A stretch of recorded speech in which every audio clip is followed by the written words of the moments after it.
있기를 바랍니다.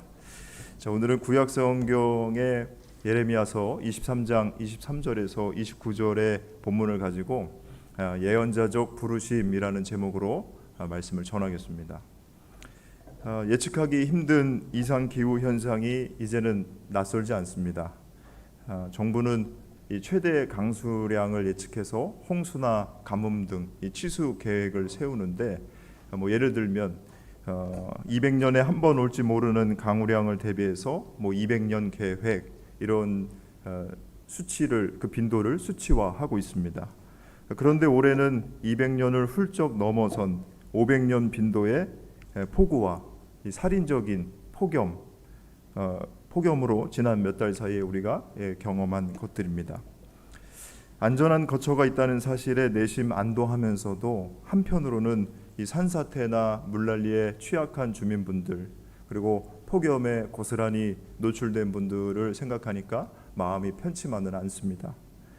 온실가스 배출, 대기권 오존층의 파괴, 극지방 해빙, 그로 인한 해수면 상승, 폭우와 폭염, 이런 이상 기후들이 먼 훗날의 뉴스가 아니라 어느새 우리 곁에서 현실이 되었습니다. 자멸할 것을 알면서도 불길로 뛰어드는 이런 우리들의 모습만으로도 암울하기 그지없는데, 얼마 전 뉴스를 보니까 한 외국인 노동자를 지게차에 비닐로 묶어가지고 괴롭혔다는 그런 보도를 접하면서 이 참담함과 함께 큰 슬픔이 몰려왔습니다. 우리들에게 희망이 있는 걸까요? 무엇이 우리로 하여금 하나님의 형상을 회복해서 다시 아름다워지게 할 수 있을지 많은 생각을 했습니다. 오늘 본문에서 예레미야는 이 시대의 이 거짓 예언자들, 거짓 가르침들과 겨뤄야 했던 예언자인데, 그 본문을 통해서 저와 여러분이 이 시대의 참된 그리스도인으로서 참된 믿음이 무엇인가 생각해 볼 수 있는 그런 시간이 되었으면 합니다. 1992년 아마 기억하시는 분들이 계실지 모르는데요. 잘 안 넘어가네. 1992년, 그냥 제가 설교문을 읽도록 하겠습니다. 1992년 10월 28일 자정에 약 2만여 명의 기독교인들이 모여서 그동안 다니던 직장을 그만두고 자신의 모든 재산을 교회에 헌납하고 예배와 기도를 드리면서 예수님을 기다렸습니다. 겨자씨만한 믿음만으로도 산을 옮길 수 있다던 성경 말씀이 무색할 만치, 그날 이 휴거를 기다리던 우리 한국의 그리스도인들의 믿음은 가히 엄청난 것이었습니다.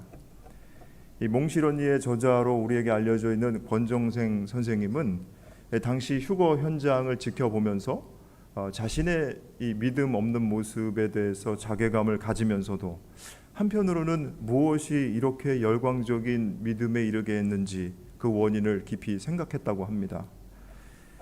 당시 대한민국, 아마 기억들 하시는 분들도 계실 텐데요. 1988년 제24회 서울 하계올림픽을 아주 성황리에 치르고 난 이 경험을 바탕으로 더 이상 개발도상국이 아닌 이제는 선진국의 문턱에서 OECD 가입을 준비하고 있었습니다. 이런 아주 빠른 경제 성장에는 당연히 부작용도 있었겠죠. 이 권 선생님은 휴거를 기다릴 수밖에 없었던 당시의 그 절박함, 이 사회의 모습을 이렇게 묘사하고 있습니다. 물에 빠진 사람은 지푸라기라도 붙잡는다. 요즘 같은 세상에는 무언가 잡히기만 하면 그냥 기대고 싶은 사람이 한없이 많다. 교통지옥에 입시지옥에 산업경쟁의 선거전에 온통 지옥과 전쟁뿐인 세상이다.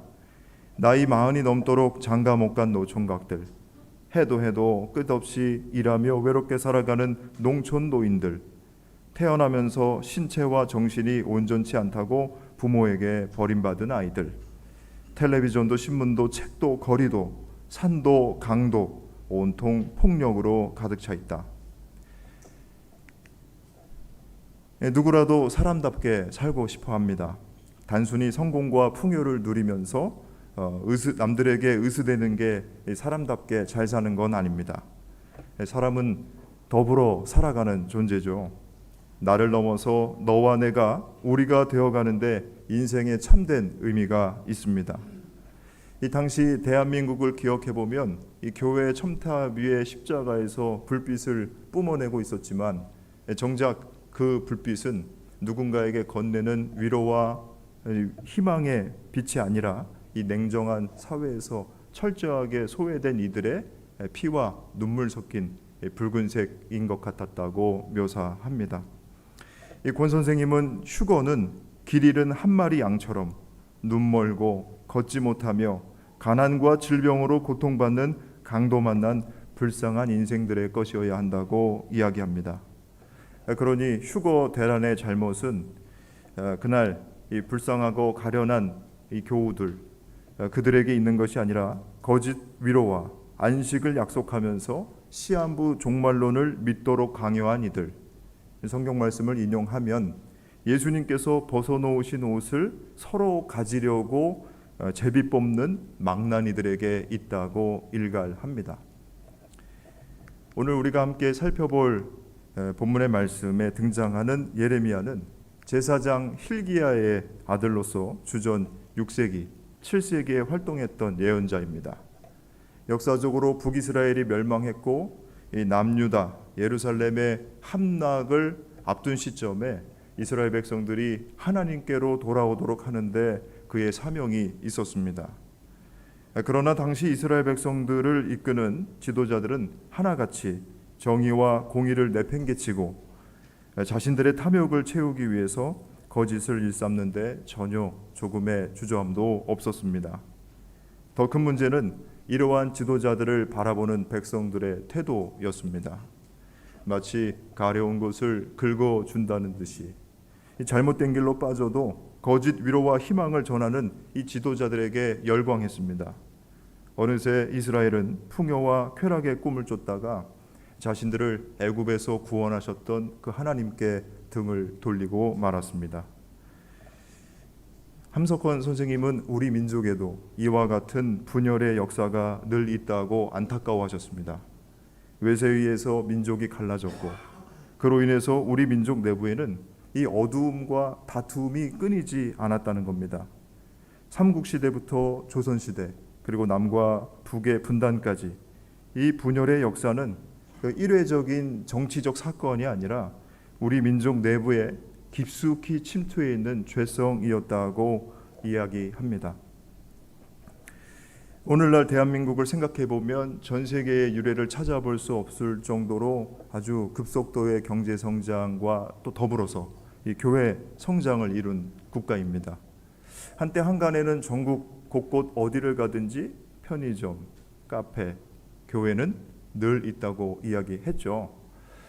편의점과 카페에는 매출이 받쳐주지 못하면 문을 닫지만 교회는 이 사명의 등잔에 기름이 고갈되면 견디지 못합니다. 이렇게 대한민국을 밝히고 있는 교회들과 그리스도인들이 많은데 요즘처럼 이 분열이 이렇게 심했던 때가 있나 새삼 놀랄 때가 한두 번이 아닙니다. 우리나라는 아무래도 그 유교 문화의 층위가 두터운지라 예로부터 자기의 욕심을 드러내는 것을 참 주저했고 그것을 부끄러워했습니다. 자신의 욕심은커녕 여러 사람 앞에서 자기 주장조차 펼치는 것을 조심스러워했던 때가 있는데요. 그런데 언제부터인가 이 남녀 간에 세대 간에 지역을 불문하고 자기 이익을 위해서 목소리 내는 건 이 부끄러워하는 수호지심은커녕 요즘은 자랑하는 문화가 대세인 것 같습니다. 마치 이스라엘 백성들이 하나님을 등지고 헛된 이 풍요의 신화를 쫓아서 죄의식을 상실했던 것과 흡사합니다. 하나님을 잊고 사는 인생은 이 무엇에 사로잡히거나 의존적인 사람이 될 수밖에 없습니다. 이 욕망의 본질이 밑바닥 없는 공허 그 자체이기 때문입니다. 아무리 채워도 채워지지 않는 욕심은 결국 이 세상의 부요와 또 풍요라는 것이 환상일 뿐이라는 걸 보여줍니다. 이 다소 진부한 이데올로기 논쟁이 오늘날 가장 효율적인 이 정치 공학적 수단이 되고 있는 걸 새삼 실감하고 있습니다. 자유민주주의, 자본주의, 사회주의, 자국민 우선주의, 인종주의 정치 경제는 물론 젠더에 이르기까지 이 다양하게 분화된 이 욕망과 분열의 이데올로기를 따라서 수많은 지지자의 행렬이 이어지고 있습니다. 그 까닭은 이 자본이라고 하는 것은 욕망을 배가시켜서 확대되는 거고, 권력은 분열을 확산시켜서 재생산되기 때문에 그렇습니다. 예레미야가 활동했던 시대에도 다양한 예언자들이 등장했습니다. 하나같이 내가 참된 예언자다라고 외쳤습니다. 이 점으로 미루어 보건대 당시 이스라엘도 이 남과 북의 분단은 물론 정치, 문화, 사회, 종교 여러 면에서 분열이 지속되고 있었다는 걸 우리는 직감할 수 있습니다.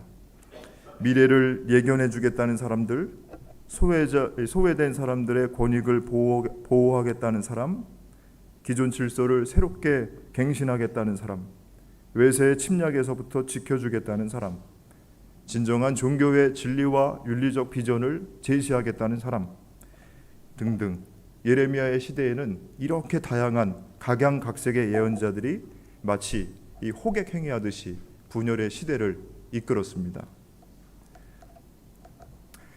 오늘 본문 23절과 24절은 하나님이 우리에게 어떤 분이신가를 분명하게 말씀합니다. 당시 거짓 예언자들은 이스라엘 백성들로 하여금 다른 데는 신경 쓰지 않고 눈앞에 직면한 이 현실에만 집중하라고 외쳤습니다. 자신들은 이 성전에 머물면서 하나님을 가까이 하기 때문에 나는 하나님께 말씀드리면 얼마든지 하나님은 내 마음대로 움직일 수 있어 라는 이런 거짓 가르침을 전파했습니다. 또 때에 따라서는 하나님은 멀리 계신 분이시니 우리가 어떤 일을 하는지 전혀 모르셔, 죄를 져도 몰라 라는 거짓 가르침을 전했습니다. 그리고 제사와 제물을 받으실 때만 임재하시는 분이시다라고 생각했습니다. 예레미야는 이와 같은 거짓 사상과 겨뤄야 했는데 오늘 본문 23절과 24절에 내가 가까운 곳에 하나님이며 먼 곳에 하나님은 아닌 줄 아느냐, 나 주의 말이다. 사람이 제 아무리 은밀한 곳에 숨는다고 하여도 그는 내 눈에서 벗어날 수 없다. 나 주의 말이다. 내가 하늘과 땅 어디에나 있는 줄 모르느냐. 본문에서 말씀하는 이 하나님께서 멀리 계시다라는 이 말씀은 이 세상의 제한을 받지 않으시는 하나님의 초월성을 의미합니다. 또 그런가 하면 천지에 충만히 계시다라는 뜻은 보이지 않거나 아니면 은밀할지라도 하나님은 어느 곳에나 계시다는 그런 내재적인 선언이기도 합니다. 그러니 우리의 믿음은 단순하고 명료합니다. 물질의 풍요, 크기의 신화를 추구하다가 하나님을 잊지 않으려면 어디에나 초월하시고 또 어느 곳에나 충만하신 그 하나님의 주권과 다스리심을 인정하는 믿음이어야 합니다. 이재철 목사님은 이 새신자반이라고 하는 책에서 이 무속신앙의 기도와 우리 기독교인들의 기도의 차이점에 대해서 이야기합니다. 이 무속신앙의 기도는 인간이 치성을 드리거나 각종 의식을 통해서 자기가 믿는 신의 마음을 움직이고 원하는 결과를 얻으려는 그런 시도이지만, 기독교인의 기도는 이 자신의 의지를 내려놓고 하나님의 뜻이 무엇인가를 묻고 자기를 하나님께 조율하는 차원이다라고 설명했습니다. 이 복음서에 예수님 또한 거짓 그리스도인들 또 거짓 선지자들이 득세하면서 많은 사람들을 미혹해 할 것이니 이를 주의하라고 말씀하셨는데요. 그들이 너희에게 보아라, 마태복음 24장의 말씀입니다. 그들이 너희에게 보아라, 그리스도가 광야에 계신다 하고 말하더라도 너희는 나가지 말고, 그리스도가 골방에 계신다 하더라도 너희는 믿지 말아라. 번개가 동쪽에서 나서 서쪽에까지 번쩍이듯이 인자가 오는 것도 그러할 것이다. 또 오늘 본문 25절 26절 역시 이 거짓 예언자들에 대한 적나라한 고발이 등장합니다. 25절 말씀, 나의 이름을 팔아 거짓말로 예언하는 예언자들이 있다. 내가 꿈에 보았다. 내가 꿈에 계시를 받았다 하고 주장하는 말을 내가 들었다. 이 예언자들이 언제까지 거짓으로 예언을 하겠으며 언제까지 자기들의 마음속에서 꾸며낸 환상으로 거짓 예언을 하겠느냐. 이 예언자에 대한 흔한 일반적인 통념은 미래에 일어날 일들, 미래 사건의 예고자입니다. 일부에서는 약자들의 대변인 또는 종교적 교사, 영성가를 뜻하는 의미로도 사용하게 하지만 이 기독교에서 말씀하는 예언자는 히브리어로 나비라고 하는데 그 역할과 기능이 다양할지 몰라도 불리움을 받은 사람이라는 점에서 부르심이라고 하는 공통 분모가 존재합니다. 하나님께서 자신의 말씀을 맡겨놓고 하나님의 때에 선포하게 하도록 부르신 사람을 일컫습니다. 그런 점에서 참 예언자는 자기의 말이나 사상을 전파하는 사람일 수 없습니다. 구약학자 왕대일 교수님은 예언자를 일컬어서 앞날을 미리 아는 예언, 미리 예자를 사용하지 않고 또는 미리 선자, 선지의 개념을 사용하지 않고 말씀을 맡은 자라는 뜻에서 맡을 예자를 사용하는 것이 이 기독교적 이해에 도움이 된다. 즉 대변자, 대언자라는 측면에서 이해하는 것이 도움이 된다고 설명을 합니다. 마치 은에게 이 기탁하는 예금처럼 하나님께서는 말씀을 맡기시고 하나님이 원하시는 때, 우리가 카이로스 이렇게 표현하는데 하나님의 때에 그 말씀을 찾아서 선포하는 사람이 바로 예언자입니다. 그러므로 예언자는 자기가 주관으로 세상을 살아가는 것이 아니라 하나님의 말씀을 간직한 채 세상을 바라보는 사람이라고 할 수 있습니다. 몇 주 전에 처음 본 자매 2명이 사무실로 찾아왔습니다. 신앙 상담할 일이 있으니까 교목을 찾는다고 했습니다. 친교실로 제가 안내해서 마주 앉으니 이 두 사람은 선후배처럼 보였습니다. 그 중에 선배로 보이는 자매의 눈에서 아주 뜨거운 이런 적개심이 보였습니다. 어쩌다 이런 눈빛을 갖게 됐는지 잠옷 그 속내가 좀 궁금해서 그 두 자매의 이야기를 좀 가만히 들어보기로 했습니다. 이 타 대학에 재학 중인 두 사람은 교회에 다니지 않는다고 했습니다. 거짓말인 걸 직감했지만 사실관계보다는 어쩌다 이 젊은 친구들의 눈빛에서 이러한 적개심이 드러날까, 그런 측은한 마음과 함께 호기심이 일었습니다. 그리고 어쩌면 이단이나 사이비에서 나왔을 수도 있겠다라는 생각을 염두에 두니까 오히려 대화하는 내내 마음이 편안했습니다. 시종 여유와 미소로 대하는 제게 조금 불쾌해졌는지 교회 안 다닌다고 했는데 어느샌가 저에게 예수님이 어떤 분이신지 아느냐라면서 화를 내면서 가르치기 시작했습니다. 신약 성경의 주요 구조를 뽑아서 하나의 스토리라인으로 유창하게 읊어가는데 살아있는 신앙 고백으로 들리기보다는 제게는 이 성경의 지식을 자랑하기 위해서 뽐내는 그런 기계적인 암기 수준에 그치는 것처럼 들렸습니다. 혹시 그런 모습이 드러날까 마음이 상할지 몰라서 암송한 내용이 참 중요한 신약 성경의 요절들이다, 아주 훌륭하다, 빠뜨릴 게 하나도 없다고 추켜 세운 뒤에 몇 가지 궁금한 내용을 물어봤습니다. 어려운 질문은 아니었는데 이 성경을 전체적으로 이해하지 못하면 대답하기 곤란한 내용들이었습니다. 이 말문이 막힌 그 증오심, 적개심 가득했던 선배가 옆에서 동공지진이 일어난 후배를 지켜보더니 손목을 낚아채듯이 일어서자고 나가자고 팔을 붙잡아 끌었습니다. 아니 왜 그러냐고, 제가 조금 더 대화를 했으면 좋겠다라는 저의 제의에도 아랑곳하지 않고 두 사람이 그냥 떠나버렸습니다. 생각해보니까 이런 적개심 가득한 눈빛 어디서 많이 본 듯한 것이었습니다. 가 신대원에 제가 입학했을 무렵에 조직신학 수업을 듣는 도중에 교수님께서 해주신 말씀이 떠올랐습니다. 대한민국은 먹고 사는 문제, 자녀 교육 문제를 해결하듯이 종교에도 열심이었는데 그 뜨거운 불로 자신을 정화하기보다 다른 사람을 정죄하면서 다 불태워버리고 말았다라는 내용이었습니다. 돌이켜보니까 뜨거운 종교적 열심을 가지고 제가 다른 이웃을 사랑하며 섬기기보다 이 성경에 정말 한 줌도 안 되는 그 지식을 자랑하면서 다른 사람을 정죄하고 누군가를 무안하게 했던 지난날의 제 모습이 그 자매에게서 오버랩 되었던 것입니다. 하나님의 말씀은 오늘 본문이 증언하길 사랑을 그 본질로 삼고 있다라고 이야기합니다.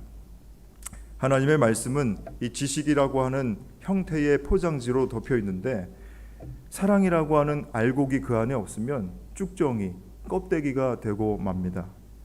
그렇기 때문에 주님은 이 말씀으로만 계시지 않고 친히 사람이 되셔서 우리 곁에 오셨습니다. 그 이유는 그 사랑을 확증해 주시기 위함입니다. 예레미야는 이와 같은 하나님의 말씀이 자신의 가슴에 불이는 것 같았다라고 이야기합니다. 예레미야서 20장의 말씀에 보면 내가 입을 열 때마다 폭력을 고발하고 파멸을 외치니 주님의 말씀 때문에 나는 날마다 치욕과 모욕거리가 됩니다. 이제는 주님을 말하지 않겠다, 다시는 주님의 이름으로 외치지 않겠다 하고 결심하여 보지만 그때마다 주님의 말씀이 나의 심장 속에서 불처럼 타올라 뼛속에까지 타들어가니 나는 견디다 못해 그만 항복하고 맙니다. 하나님의 말씀을 세상에 전하다 보면 이 뜻하지 않은 핍박과 모욕에 시달리기도 하지만 예레미야는 이 자신의 마음에 심어두신 하나님의 말씀이 바로 사랑이었음을 깨달았던 것입니다. 그러니 하나님의 말씀은 자아를 깨트리고 부수는 망치이자 그토록 모진 세상을 향한 이 맹렬한 불길처럼 사랑으로 꺼지지 않는 것입니다. 이러한 믿음이 예레미야로 하여금 이 당대 최고의 권력자였던 왕의 눈치를 보지 않고 말씀을 전하게 했고 또 백성들이 좋아하는 내용만 골라서 달콤한 설교를 하지 않을 수 있었습니다. 진정한 생명에 이르게 하기 위해서 자신은 어떻게 되든지 해산의 고통을 겪으면서 하나님이 맡겨두신 그 말씀을 있는 그대로 전했습니다. 일반 대학을 제가 이제 졸업하고 나서 신대원에 입학하여 드렸던 첫 체프를 기억합니다. 그때를 잊을 수 없는데 홍현설 학장님께서 노랫말을 입힌 교가의 대목이 생경한 까닭이었습니다. 그 가사가 광야에 소리치며 굽은 길을 곱게 하니 그 이름은 예언자, 그 이름은 예언자. 당시만 해도 저는 예언자를 기적을 행하고 앞날을 내다보는 신비한 능력의 소유자로 이해하고 있었는데 신학도로의 부르심이 곧 예언자의 자리에 서는 것이라는 그 교가에 다소 당황했기 때문입니다. 이후 하나님의 말씀을 맡은 자가 바로 예언자구나. 하나님의 말씀은 곧 사랑이구나. 예언자는 하나님의 사랑을 이 세상 한복판에서 실천하는 사람임을 깨닫게 되었습니다. 그러니 그리스도인은 예수의 십자가로 아로새긴 그 사랑을 마음에 장착한 이 시대의 예언자입니다. 하나님의 말씀으로 꽃피운 사랑을 시대의 등불 삼아 어두움을 비추는 사람들입니다. 예나 지금이나 분열을 이용해서 자신의 기득권과 탐욕을 채우려는 이 거짓 예언자들이 존재하지만 그들과 달리 우리가 서로 사랑할 수 있는 까닭은 멀리서나 가까이에서 어제나 오늘이나 주님께서 우리와 함께 하심을 믿기 때문입니다. 지난달 전교인 수련회를 주님의 은혜 가운데 마쳤습니다. 참 감사하게도 올해는 이 청년층과 장년층이 이 세대를 넘어서 어우러지는 그 모습이 참 보기에 좋고 아름다웠습니다. 하나같이 들려오는 이야기가 교인들 간의 사랑을 느낄 수 있는 시간이었다는 그런 소식이었습니다. 하나님의 말씀을 맡은 예언자의 가슴이 이 불타는 사랑에 휩싸이는 것처럼 그리스도를 품은 사람은 하나님의 심정에 감염됩니다. 그러니 서로 사랑할 수 있는 것이죠. 우리로 하여금 하나님의 사랑에 대한 믿음을 잃지 말라고 우리가 보고 만지고 느낄 수 있도록 하나님께서 친히 사람 되어 찾아오셨습니다. 꽃은 시들고 풀은 마르지만 주의 말씀이 영원함을 신뢰한다면 저와 여러분의 삶 가운데 하나님의 말씀이 피가 되고 살이 되는 실제가 되리라 믿습니다. 사랑 없는 이 땅을 바라보며 가슴을 쓸어내리고 눈물을 훔치는 저와 여러분일지라도 우리가 주의 말씀 의지해서 누군가에게 작은 손길을 건넨다면 이 황폐한 이 땅의 사풍은 그치고 하늘의 생명의 기운을 모시게 됩니다. 너도 나도 내 마음 내 뜻을 내세우며 폐허가 되는 이 세상 가운데 우리를 하나님의 말씀을 맡은 예언자로 부르셨습니다. 다소 부침이 있고 더딜지 몰라도 이 부르심 속에서 생명이 담긴 사랑이 있음을 믿고 옹골진 믿음으로 힘차게 살아가시기를 주님의 이름으로 기원합니다. 말씀으로 세상 만물을 지으시고 다스리시는 주님, 주님은 어제나 오늘이나 한결같이 저희를 사랑으로 굽어 살피십니다.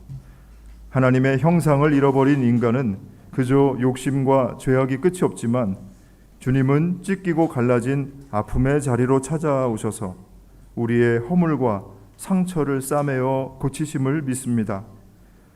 공의와 정의에는 절름거리고 탐욕에는 눈이 멀어서 스스로 세상에 예속된 포로처럼 살아가는 처지마다 불쌍히 여기시고 말씀의 등불을 밝혀 참 사랑과 진리로 자유하게 하십니다. 오늘 이곳에 모여 예배드리는 저희를 사랑에 무감각한 이 어두운 시대에 생명의 빛을 비추라고 말씀을 맡기셔서 예언자로 불러주셨습니다. 말씀을 고이 간직한 심령마다 맹렬히 타는 불처럼 그 가슴 속에서 사랑이 꺼지지 않게 하시고 혼과 몸과 영을 찔러 쪼개는 활력 넘치는 말씀으로 죄된 옛사람에서 새 사람 되는 하늘의 능력을 경험하게 하여 주옵소서. 한 주간도 사랑의 불을 지피어서 누군가에게 온기를 전하는 축복의 통로가 되기를 소망하며 언제나 우리와 함께 하시는 임마누엘 예수 그리스도의 이름으로 기도드립니다. 아멘.